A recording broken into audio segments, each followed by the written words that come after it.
প্রশান্তদা, east বেঙ্গলের যে অবস্থা, পরপর দুটো ম্যাচ জেতার পর হঠাৎ করে মুখ থুবড়ে পড়া দলটা, পয়েন্ট নষ্ট করে, ড্র, হার, অস্কারের দলের যারা সাবেক কর্তা ক্লাবের তাদেরকে নিয়ে মন্তব্য, বিস্ফোরক মন্তব্য যে তারা ক্লাবের ভালো চান না। ইস্ট বেঙ্গলের হঠাৎ হলোটা কি?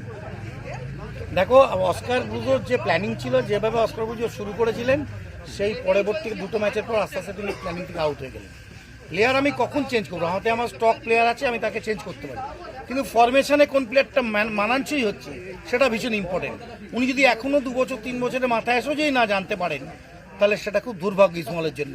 ইসমল টিম খুবই ভালো টিম, কিন্তু আমি বলছি খেলোয়াড়দের ঠিক প্ল্যানিং করে প্রপার প্ল্যানিং অনুযায়ী ব্যবহার করতে পারছেন না। এটা একদম সত্যি কথা বলছি। আমরা কোচিং কিছুটা করেছি, জানি, পড়াশুনোও জানি, কোচিংটা বুঝি।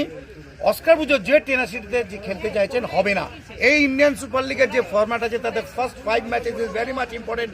যেটা মোহনবাগান সুপার জায়ান্ট করেছে, মুম্বাই সিটি এফসি করছে, এফসি গোয়া করছে, ব্যাঙ্গালোর এফসি পেছন থেকে আসছে। ফার্স্ট 5টা ম্যাচে কিন্তু কোনোরকমভাবে পয়েন্ট হারানো যাবে না, কারণ কি এই ফরম্যাটে হায়েস্ট যে পয়েন্ট থাকবে সে চ্যাম্পিয়ন হবে। সুতরাং আমি 5টা ম্যাচ যদি পয়েন্ট 3, 15, 45, তখন আমি অটোমেটিক আমার প্রেশার টিম থেকে চলে যাবে, মন থেকে। তো আমি ম্যাচ বাই ম্যাচ তখন প্রেডিকশন করতে পারবো।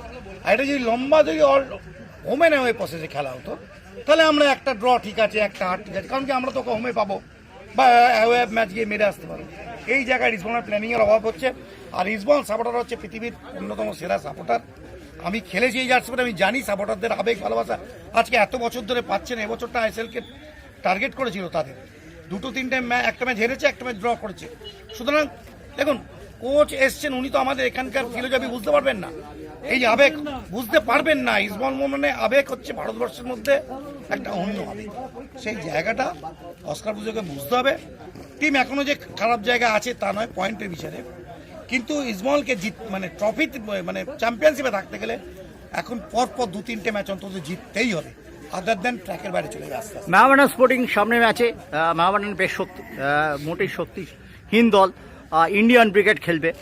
এটাই কি ফিরে আসার সেরা মঞ্চ হতে পারে? দেখো, এটার উপর ক্যালকুলেট করে যদি অস্কার ব্রুজোকে পুরো তুমি আমি নাম্বার দিয়ে দাও। হ্যাঁ, না, অস্কার ব্রুজো সম্পর্কে আমি পরে আসছি। এটা কি আমি বলছি টিম অ্যাজ পার টিম। হ্যাঁ, অস্কার ব্রুজো মিন্স ইসবল ক্লাব।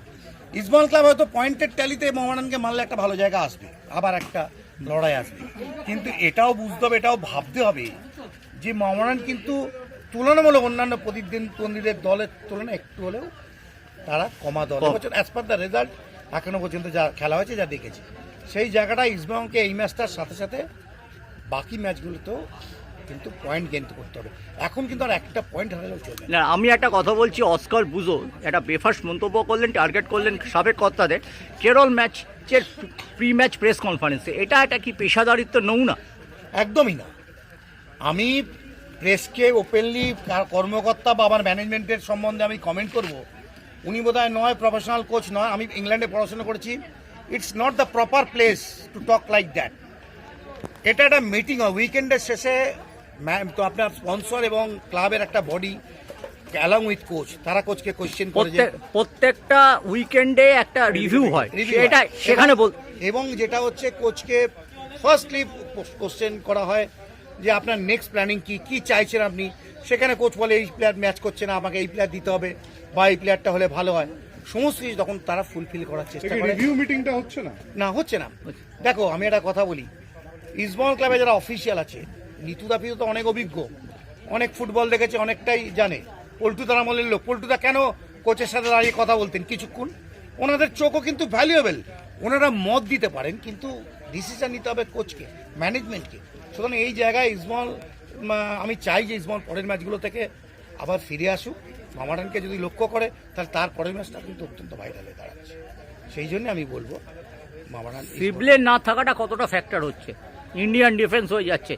ইস্টবেঙ্গল একটা গোড়ায় ভুল করেছে, 3টে মিডফিল্ডার নিয়েছে, কিন্তু ডিফেন্সে 2টো বিদেশি নেয়নি, একটা বিদেশি নিয়েছে, আজকে ভুগছে। ওই একটি ছেলে, ওই আমি জামশেদপুরে যে স্টপারটা খেলছিল গত বছর থেকে এবছর পর্যন্ত, ওই একটা স্টপার হিরো ইন্ডিয়ান সুপার লিগের অন্যতম সেরা ডিফেন্ডার স্টিফেন ইজে। আমি কিন্তু চেয়েছিলাম যে স্টিফেন ইজেকে ইস্টবেঙ্গল ডিমান্ড করুক এবং নিক। তার কারণ হচ্ছে স্টিফেন ইজের গোল করার ক্ষমতা আছে এবং লিডারশিপ কোয়ালিটি আছে। তো সেই জন্য আমি বলছি যে ডিফেন্সিভ ল্যাক তো অবশ্যই আছে। হামিদ এবং হিরোসিকে যখন ছেড়ে দিল তখন এই ছেলেটিকে নেওয়া উচিত ছিল বলছো তো? আমার মনে হয় হ্যাঁ। Defence leader of the defence. দেখো সিভিলে কিন্তু খেলছিল খুব ভালো, আনোয়ার আর সিভিলের জুটিটা খুব দুর্দান্ত ছিল। ক্লিক করে গেছিল, দুর্দান্ত খেলছিল।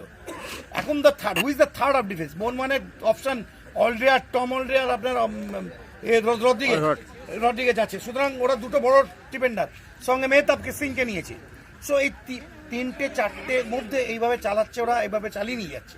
সুতরাং মনে হয় প্ল্যানিংটার সাথে ইসমাইলের এই জায়গাটা আমার মনে হচ্ছে ইসমাইল অনেক বেশি এবারে খরচা করেছে, শুনেছি আমি যতটুকু টিমের দু চারটা ভালো প্লেয়ার রয়েছে, but the combined is very much important